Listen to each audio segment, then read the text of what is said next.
techniques and goals change as time progresses.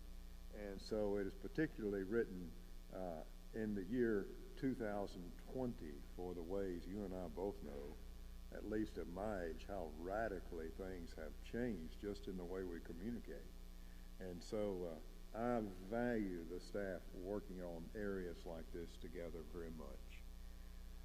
As we move into the sermon this morning, it's interesting the way it worked. I was thinking of a particular story that moves into the sermon, at least from my viewpoint. And just as I was thinking that, the clouds opened the sunshine up. And you know, I picture that sometimes as this is Jesus saying, hey, you're finally on the right trail. But the story that came to mind as we move into the sermon, at least for me it helps, is the resurrection of Jesus has occurred. Of course, he has left the tomb vacant. And when Mary gets there, she is weeping outside the tomb because she's afraid that the body of Jesus has been stolen. And so she sits there weeping, and she sees a man by the tomb, and they ask her, "Woman, why are you crying?" And she said, "They've taken my Lord away, and I don't know where they put him." At this, she turned around and saw Jesus standing there. But she didn't realize that it was Jesus. He asked her, "Woman, why are you crying? Who is it you're looking for?"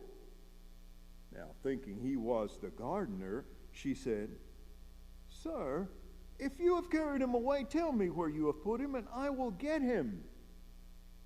And Jesus said to her, "Mary." She turned toward him and cried out in Aramaic, "Rabboni," which means teacher. Jesus said, "Don't hold on to me, for I have not yet ascended to the Father. Go instead to my brothers and tell them, I am ascending to my Father and your Father, to my God and your God." Mary Magdalene went to the disciples with the news, saying, "I have seen the Lord." Now, who does an empty tomb for us prove the resurrection of Jesus beyond the shadow of a doubt?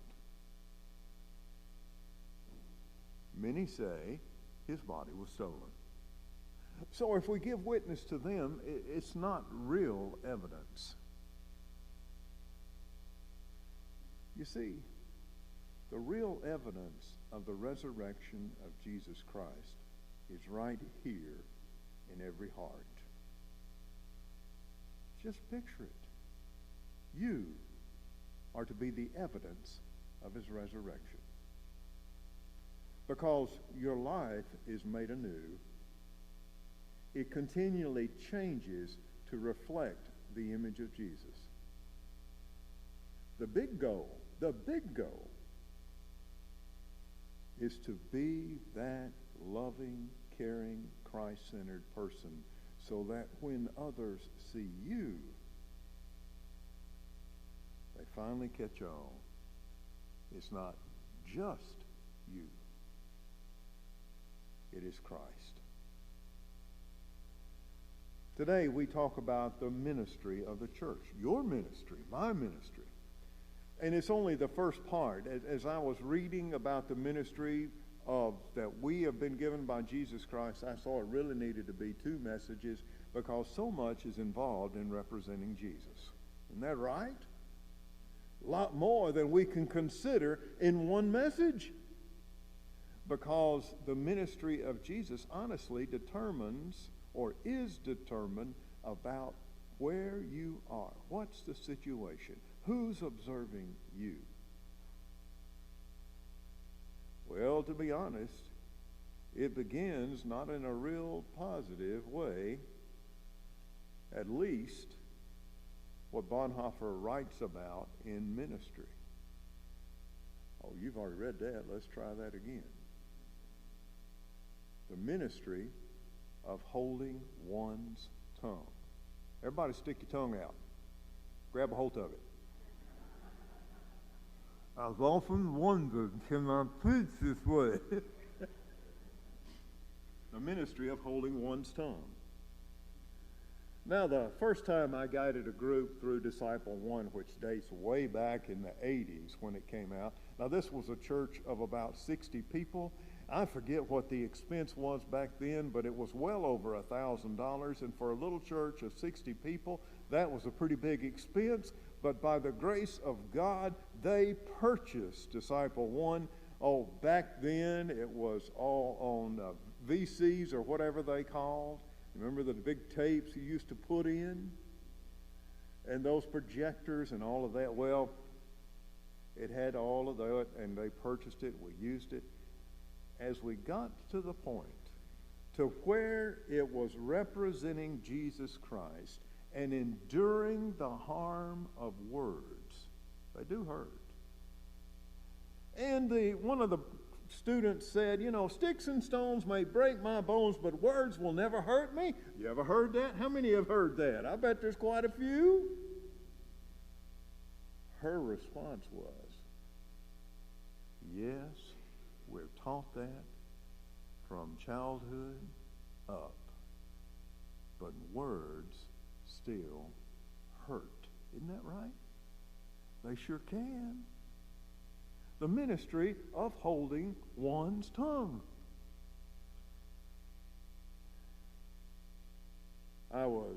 Kathy and I went to a little town south of Murfreesboro yesterday, and I had a workshop and teaching people about the basics of United Methodist belief, what John Wesley represented in the Wesleyan tone. Had a great time there. 4 or 5 hours we were there. Fantastic.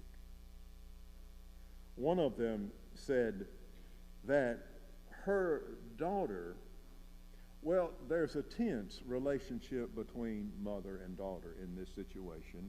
And those of you, I would imagine, those of you who are mothers and have daughters, you can recognize the tenseness and have experienced that it can be. Her daughter's now 18, and her mother has discovered some of the best ways to get her to listen and act out on her mother's advice are with these lines. I know you know this, but. Or, it would really help me if. She said that those kinds of phrases work a lot better than barking out orders. Stating that we relate to the one that's listening to us. In a way, that's holding one's tongue. Now, James, the brother of Jesus, put it like this in James 3:3-6. I would imagine you've probably heard these words or something along the same trail that they put. If we put bits into the mouths of horses to make them obey us, we guide their whole bodies.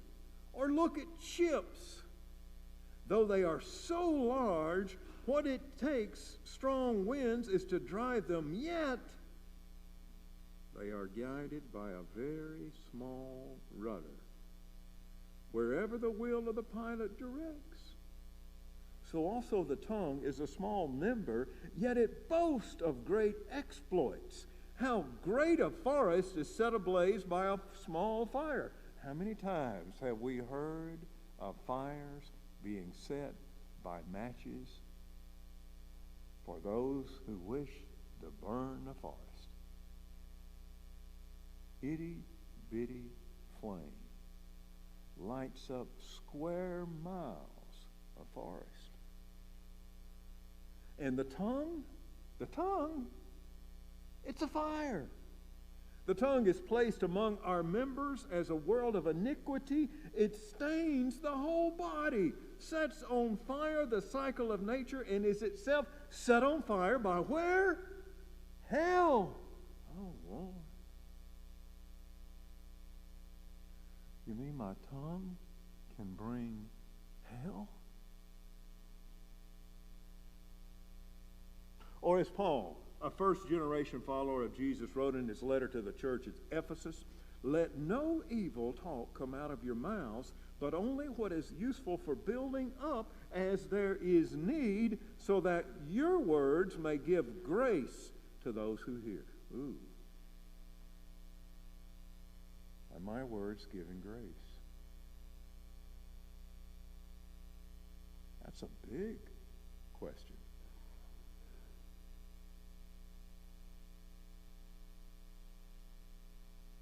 Fred Craddock, a great teacher of preachers, said, when you walk in the pulpit, it should scare you to death because of whom you are to represent. Wow.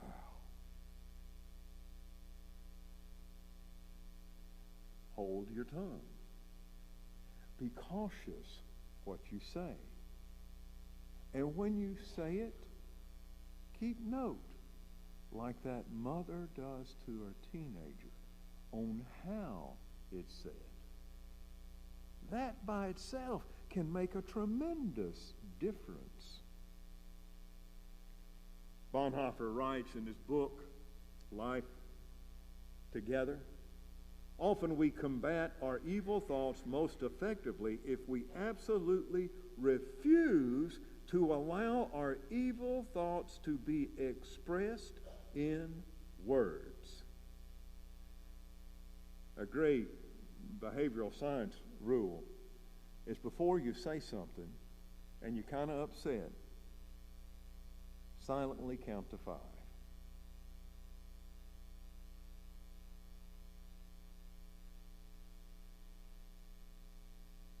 It gives you an opportunity to more consider in a healthy way how to say it.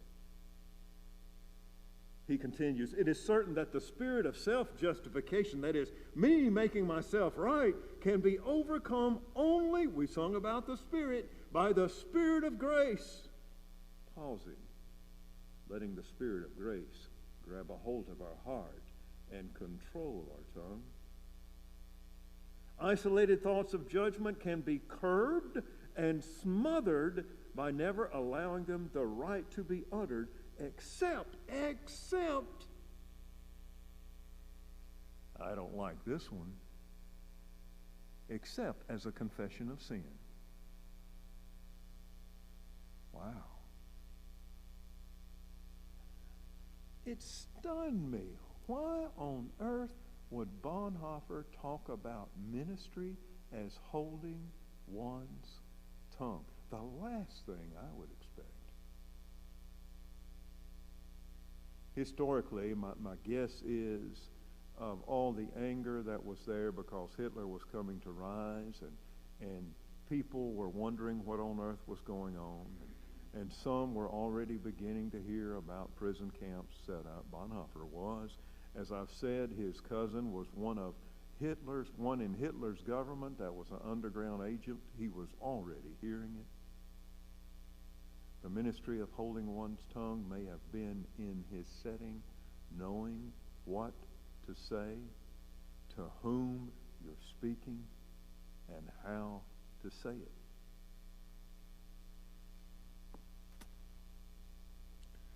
There's another area he speaks of, and it's the ministry of meekness. Now, when I was little, I thought of meekness as being weak, and just sort of, oh, whatever you want, that's okay. But meekness is scripturally not that. All meekness has a lot of definitions. One of them is being angry with someone else because they're mistreating someone other than you. Jesus was like that. Picture the scene in the temple. We picture Jesus as a peaceful man. At this point, he's not. He's in the temple, and there are tables and places filled with sacrifices for people to offer in the temple that say have made days and days and days journey to the temple to offer a sacrifice. They couldn't bring the sacrifice with them, and they are sold at very high prices.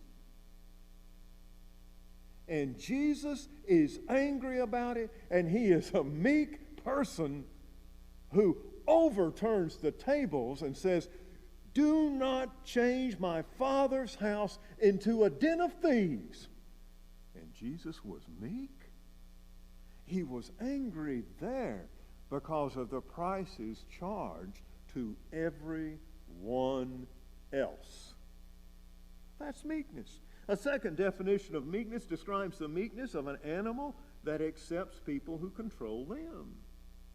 Now, Jesus even had this meekness because, I don't read New Testament Greek, had a course in it, but I don't read it. I got confused. But I read commentaries that talk about this meekness of an animal that accepts people who control them, that Jesus, in the Greek verbs, original language of the New Testament, when it came to his arrest, to the moment of his death, they're all passive verbs that indicate at that point of his arrest, Jesus passively allowed his execution. Now that's a meekness when it's on purpose, but it's got a goal toward which to go. Third definition of meekness is always having a lofty heartedness, happy heartedness, with a true humility which banishes all pride, gets rid of pride. But the meekness that is being spoken of here, the ministry of meekness, Bonhoeffer stresses as humility, the acceptance of the necessity to learn from mistakes. Now, the older ones here, I think we can all agree, what's the best lesson in that? Mistakes? Who all agree with that? Best lessons come from mistakes, from errors. Oh, that has taught me a whole lot more than anything else. I can name the first big, huge mistake I made in the ministry is I went to my second appointment. You know what I tried to do? The very same thing that worked at the first appointment. Why? I thought that's going to work. We had 3 years of growth. Let's do the same thing. I got crucified. Seriously. I talked to other pastors. They got crucified at that church. Seriously. I know why I did. It took me a few years to catch on. You don't do the same thing at every church. You got to know the people first. And as I matured, I realized you've also got to know the community first. That is the meekness Bonhoeffer speaks about. The necessity to learn from mistakes. But there's a second part to it. Seek forgiveness. Be meek. Learn from your mistakes. Seek forgiveness. As Jesus put it, blessed are the meek, for they will inherit what? The earth. Or God's word in Romans 12:3 states that by the grace given to me, I say to everyone among you, not to think of yourself more highly than you ought to think, but to think with sober judgment, each according to the measure of faith that God has assigned. Only he or she who lives by forgiveness in Jesus Christ can truly be meek. Well, there's another part to it. It's got 3 subparts in it. Serve others by representing Jesus. That's the number one thing we are to do. Serve others by representing Jesus. 3 parts to this. Jesus was very good at this. He listened. Why, he would go to people, and he said to one, do you want to be healed? Yes, Lord. Well, what if he'd have said no? Jesus wouldn't have healed him. Yes. Jesus healed him. Or one person, and we don't even know whether or not this person wanted to be healed, but 4 of his friends bring him to Jesus. He's in a house, small house, I'm sure. They couldn't get in because it was so packed. What did they do? They went up on top of the roof that was made of soil and grass back then. I don't know how they did it because they put a hole in the roof. All I would imagine it would be the roof collapsing. But they lowered their friend down to Jesus. And Jesus listened to them. nowhere in the text does it say the man that was lowered on the cot had any faith in Jesus. But they did. And Jesus listened to their actions. And he healed the man. Get up, Jesus said. Walk. And the fellow listened. And he did. James 1:19, everyone must be quick to listen, slow to anger. Proverbs 12, the way of a fool is right in his own eyes, but a wise man listens to advice. Or Proverbs 19, cease to hear instruction, my son or daughter, and you will stray from the words of knowledge and wisdom. Or Jesus himself in John 10, my sheep listen to my voice. So many times he speaks direct to my heart. John, hey John, you need to see this person today. Oh Jesus, I got to change my schedule. John, I'm Jesus. I'm supposed to make your schedule. Sometimes I'm like Moses. Can't you choose somebody else? John, you're my choice. Now, if you refuse to do it, I'll choose somebody else. But just know you're my first choice.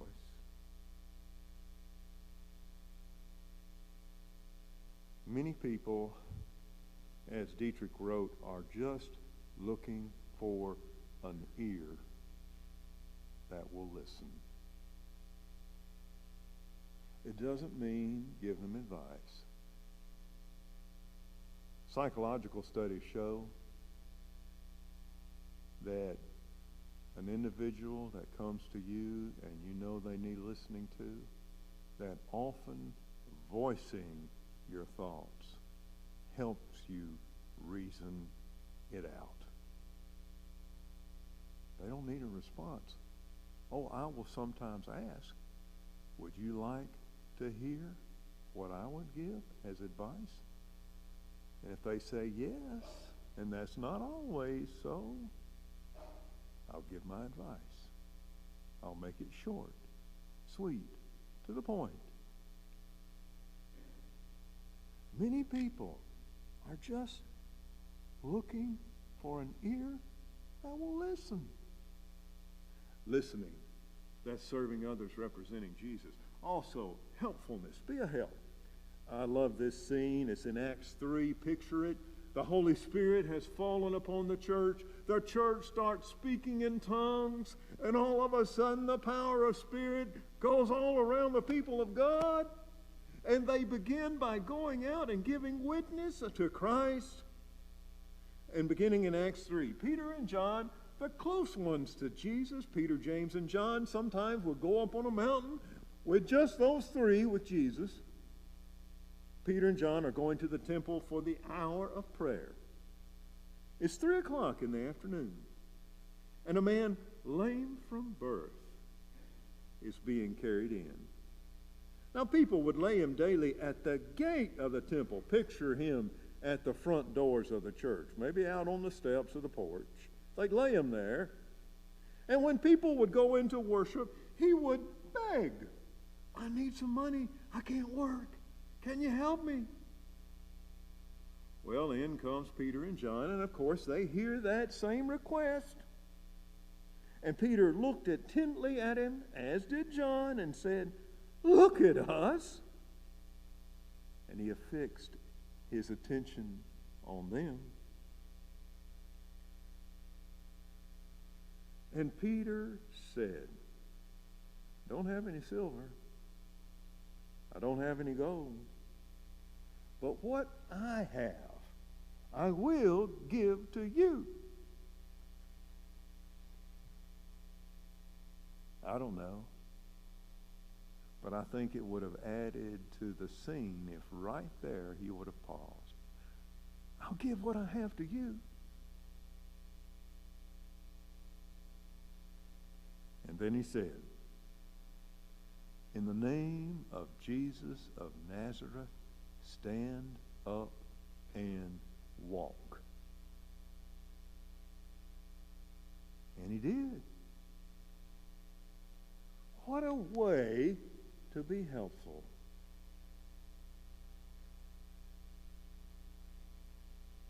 I kind of sometimes need to print this and put it up on the wall where I'm looking in the office. A one-liner from Dietrich Bonhoeffer. We must be ready to allow ourselves to be interrupted. Picture it. Peter, John, going into the temple to worship. What a great opportunity.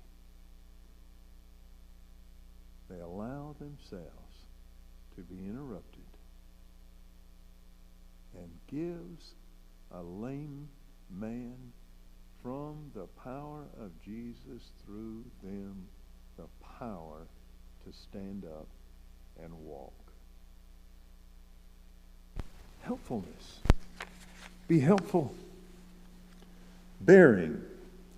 Oh, the first text that came to mind was Galatians chapter 6, verse 2. Bear one another's burdens, and in this way you will fulfill the law of Christ. My morning prayer lately has been when I've been on the treadmill in the center where we go work out here in town. You need to pray for me. I'm trying to get back to looking like I did when I was 18. For that, you may have to do a lot of fasting too.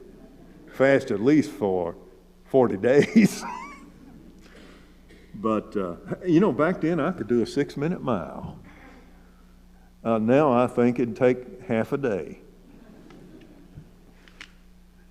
Bear one another's burdens, and in this way you will fulfill the law of Christ. Well, the morning on the treadmill now is I will just look at the door that's in front of me, and while I'm staring at the door, I will begin with prayer for international relationships. And sometimes specific parts of the world will come to my mind and heart, such as the Middle East or China or Korea or India. And I'll pray specifically for the areas that come to mind as I'm on the treadmill. And then I'll think more locally, prayers for the leaders of our nation. And a lot of time I'll hear on the radio what's going on, like the fairgrounds of Tennessee. They're looking at putting a soccer field there and updating the. And I know that's going to be insignificant to you in prayer, but my belief is if it's on our heart, Jesus wants to hear about it. And then I'll go more local right here. And then I'll come to you, the church. I kind of think that may have been what the Lord was thinking. He was thinking about the whole world when he died. Everybody, everywhere. And I picture it more Christ-like to work gradually more local. And last, myself. Bear one another's burdens, and in this way fulfill the law of Christ. You have one teacher, and you are his students. Matthew 23:8. Your one teacher. Who is it? Anybody can name your one teacher? Your only one. Who is it? Jesus is your one teacher. So learn from Jesus. Learn from him. Hold your tongue. Be meek. Serve others representing Jesus. And that service involves to listen, to help, to bear. What a big ministry we're given. Sounds impossible, doesn't it? But all things are possible to those who love God. Perhaps Jesus' ministry to you today has been in a couple of others, or a couple of areas. One, you know you need a closer relationship to Jesus. This is an invitation for you to come. Now, that closer relationship may be a beginning, or it may be polishing, or taking on a choice of ministry Christ has put on your heart. We got a short hymn, I think, at the end. Might we sing it 3 times? I want to give you a chance to come. Surely the presence. Would you please stand?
Chapter, like I say, next Sunday, the ministry that we are given is the ministry to be witnesses for Jesus Christ.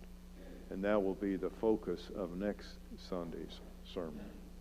Of course, a part of it is here. I want to invite you again to the class that's coming up that talks about our stewardship. It's a fantastic experience. Hear now the blessing. Go forth as those who represent Jesus in all you say and do. Help us each, Lord, including me, realize that we are the best evidence of your resurrection.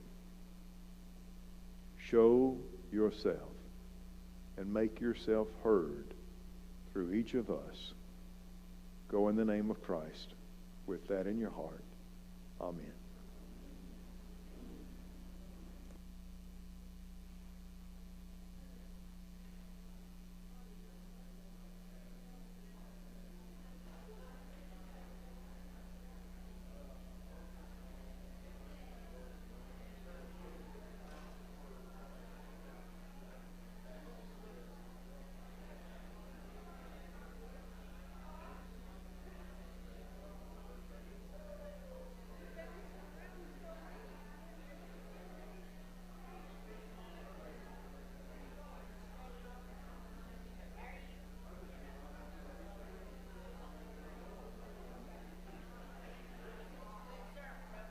English, so. I missed it there. You go. Oh, I had to remember to read the text. Lord have mercy.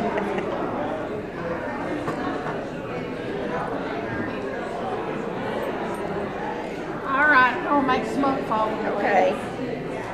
Fall is beauty. I know it. It's following you.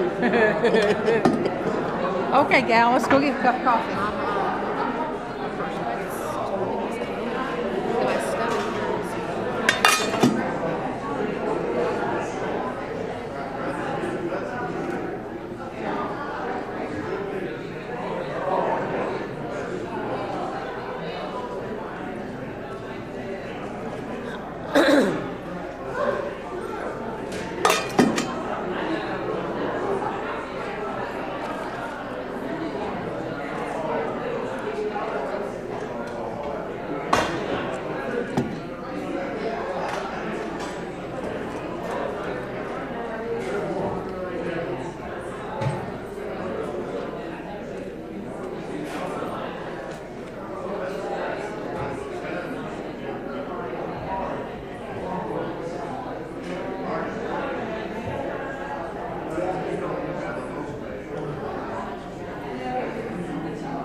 Yeah, I was proud of Ronaldo.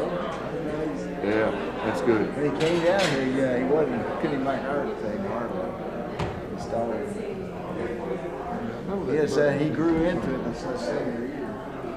Yeah, he was just a little guy when he came in here. About 275. No, I'm talking back yeah. 10 years ago. Oh, yeah. Yeah, he was just a kid. He's just a kid. Surely, the present.